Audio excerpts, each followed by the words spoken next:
بسم اللہ الرحمن الرحیم۔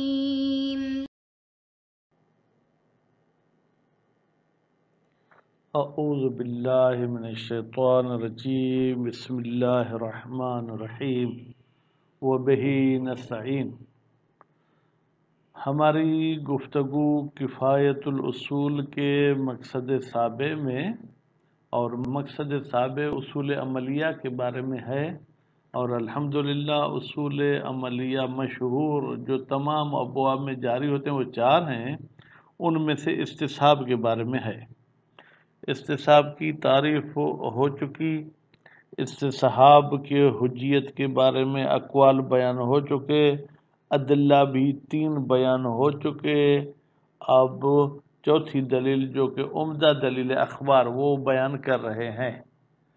تو 2 حدیث پڑھے ہیں جس میں ایک حدیث کی مکمل وضاحت گزر چکی، اور دوسری حدیث کی وضاحت اس طریقے سے تھی کہ کسی شخص نے کہا،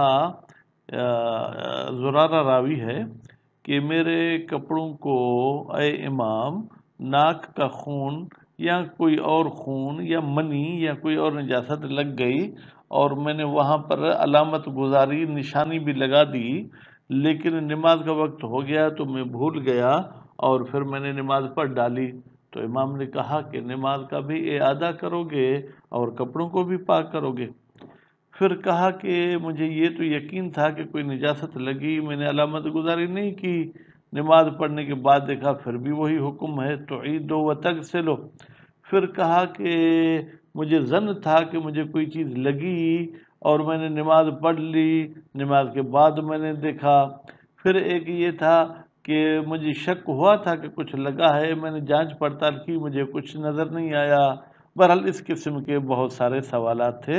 تو آخر میں امام علیہ السلام نے فرمایا تھا کہ شک والی صورت میں یہ امام کا جملہ تھا، فَلَيْسَ يَنبَغِي لَكَ أَن تَنْقُضَ الْيَقِينَ بِشَكٍّ، تمہیں اپنا یقین شک کے ساتھ نہیں توڑنا چاہیے۔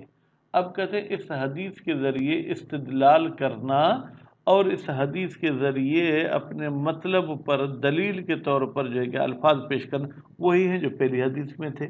یعنی کیا؟ یعنی یہاں پر یقین سے مراد صرف یقین بطہارت نہیں ہے، بلکہ یہ جو ہے کیا ہے، قانون کلی ہے، تاکہ ہم صرف باب طہارت میں استصحاب کو ثابت نہ کریں بلکہ تمام ابواب میں استصحاب ثابت ہوگا۔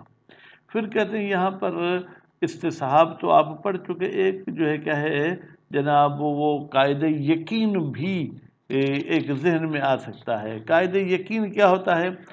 قاعدہ یقین اور استصحاب میں تھوڑا سا فرق ہے، اگر وہ دقت کے ساتھ ذہن میں رکھیں گے تو انشاءاللہ پریشان نہیں ہوں گے۔ استصحاب یہ ہے کہ زید جمعے کے دن عادل تھا، اب ہفتے کے دن مجھے شک ہو رہا ہے کہ آیا زید آج عادل ہے یا نہیں، یعنی جمعے والی عدالت میں مجھے شک نہیں، تو یہ مورد ہے استصحاب کا، یعنی یہاں پر ہم استصحاب جاری کریں گے۔ لیکن اگر جمعے کے دن زید کو عادل سمجھ کر میں نے نماز وغیرہ پڑھی، ہفتے کے دن مجھے شک ہو رہا ہے عدالت زید میں، لیکن کب؟ وہی جمعے کے دن، کیا یا جمعے کے دن جب میں نے اس کو عادل سمجھا تھا وہ عادل تھا یا نہیں، اس کو شک ساری بھی کہتے ہیں، یعنی وہ شک جو سرایت کرتا ہے۔ تو کہتے ہیں اس حدیث میں اگرچہ یہ دونوں چیزوں کے ہونے کا امکان ہے، لیکن ہم کہتے ہیں کہ یہ حدیث جو ہے استصحاب پہ دلالت کرتی ہے، قاعدہ یقین پر دلالت نہیں کرتی ہے۔ تو ابھی ہم قد ظہر، جب قد فعل ماضی پر داخل ہو تو تقریب اور تحقیق کا ترجمہ دیتی ہے۔ بے تحقیق ظاہر ہوا، مما ان مطالب سے، ذکرنا فی الصحیحۃ الاولی جو ہم نے صحیح اولی میں بیان کیے تھے۔ کون سی؟ جو زرارہ نے مضمرہ کی صورت میں روایت پیش کی تھی۔ کیا ظاہر ہوا؟ فرماتے تقریب الاستدلال۔ تقریب تو ویسے قریب کرنے کی معنی میں ہے، لیکن یہاں پر کہ استصحاب پر کیسے استدلال کیا جائے اس امام کے قول کے ساتھ۔ یہ امام کا قول کیا ہے؟ وَلَيْسَ يَنبَغِي لَكَ، تمہارے لیے بہتر نہیں ہے، ان تنقض الیقین بشک، کہ تم اپنے یقین کو شک کے ذریعے نہیں توڑو فی کل الموردین. یہ نقد یقین بے شک اس روایت میں دو جگہ پر آیا تھا. کہتے ہیں دونوں جگہ پر جو ہے کیا ہے استصحاب مراد ہے. اور پھر ہم کیا کریں گے فلا نعیدو یا ولا نعیدو. تو اب اس تقریب استدلال کیونکہ آپ کے سامنے بیان ہو چکی تو ہم اس کو دہراتے نہیں ہیں. پھر بیچ میں آپ کے خدمت میں نے عرض کیا کہ یہاں پر دو مطلب یہ جو ہے کیا ہے اس حدیث سے نکل سکتے ہیں. ایک استصحاب، ایک قاعدہ یقین جسے قاعدہ شک ساری بھی کہا جاتا ہے. کہتے ہیں ہم اس سے مراد استصحاب لیں گے، قاعدہ یقین کے لیے ہم اس کو دلیل نہیں مانیں گے. نعم جی ہاں، دلالت ہو اس خبر کی دلالت کرنا فی المورد الاول پہلے مورد میں جہاں پر امام نے کہا تھا لا تنقض الیقین علی الاستصحاب، یہ دلالت کرنا استصحاب پر مبنی یہ مبنی ہے، یہ متوقف ہے علی ان یکون المراد من الیقین کہ مراد ہونی چاہیے یقین سے فی قولہ علیہ السلام امام علیہ السلام کے قول میں. کون سا امام علیہ السلام کا قول؟ انک کنت بے شک تو تھا کس پر علی یقین من طہارتک تمہیں یقین تھا کہ تم با طہارت ہو، پھر تمہیں شک ہو گیا. ٹھیک ہے، تو پھر یہاں پر ہم کیا کہیں گے الیقین بطہارت، یعنی آپ کو یقین تھا طہارت کا قبل ظن الاصابت، اصابت یعنی نجاست کے لگنے سے پہلے، کما ہوا ظاہر جیسے کہ یہی مطلب عبارت سے ظاہر ہوتا ہے.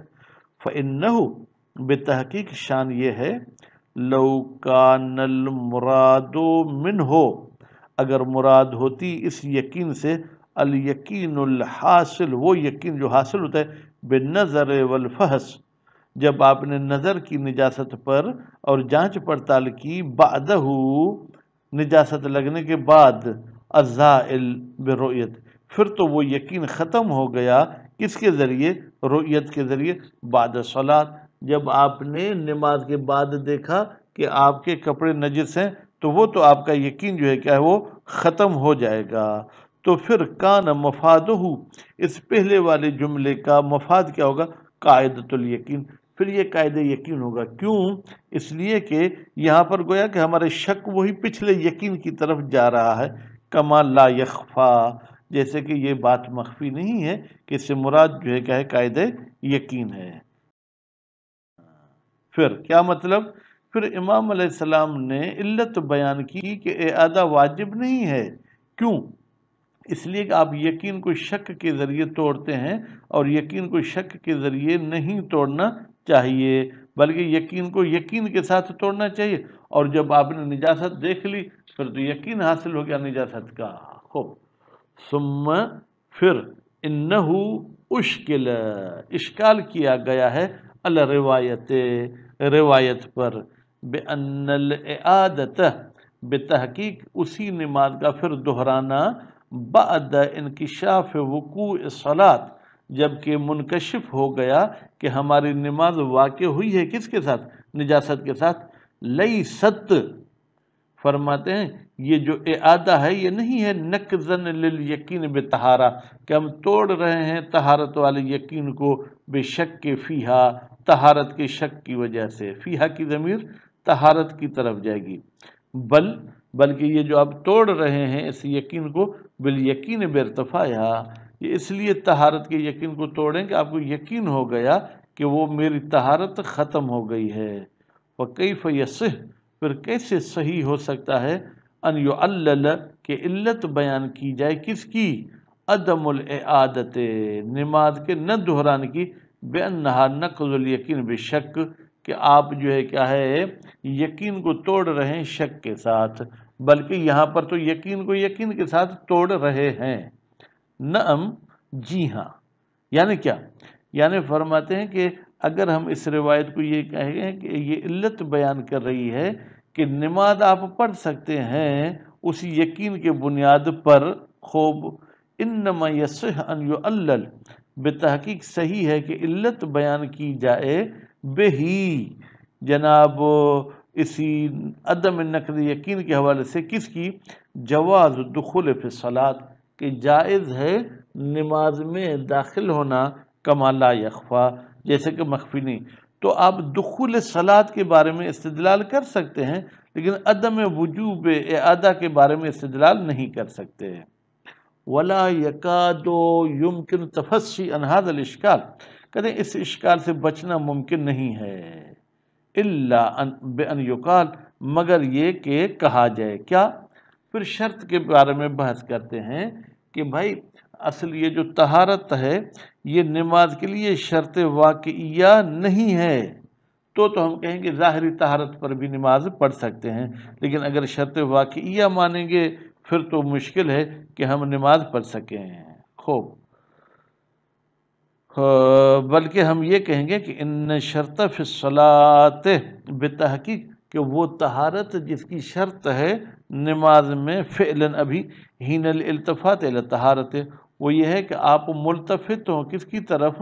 جناب طہارت کی طرف ملتفت ہوں، تو پھر آپ نماز پڑھ سکتے ہیں.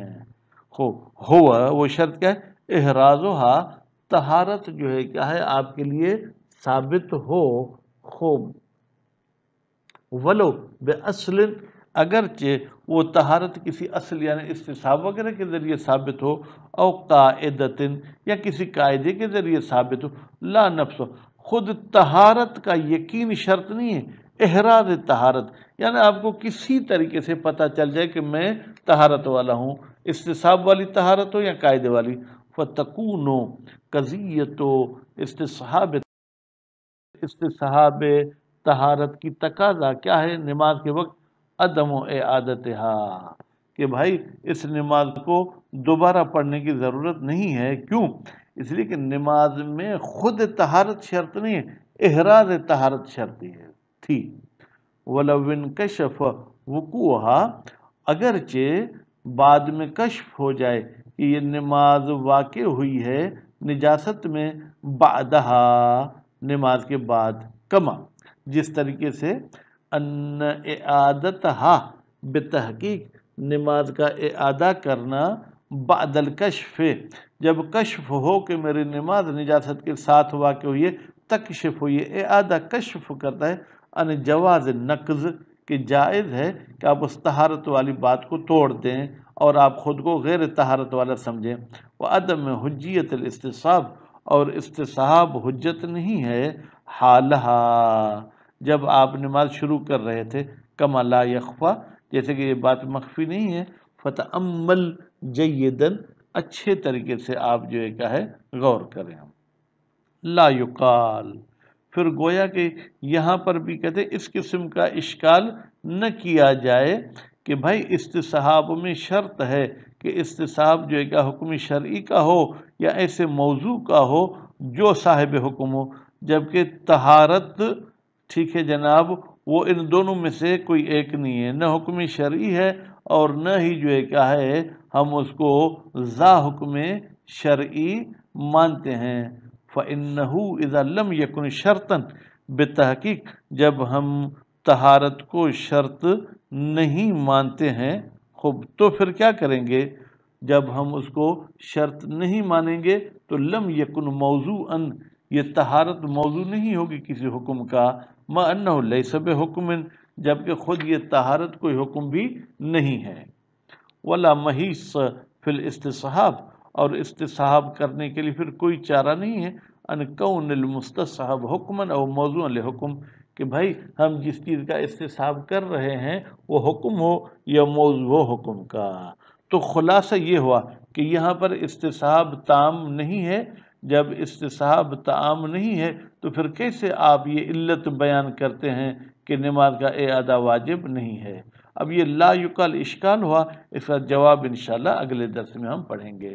صلی اللہ علیہ محمد و آل محمد.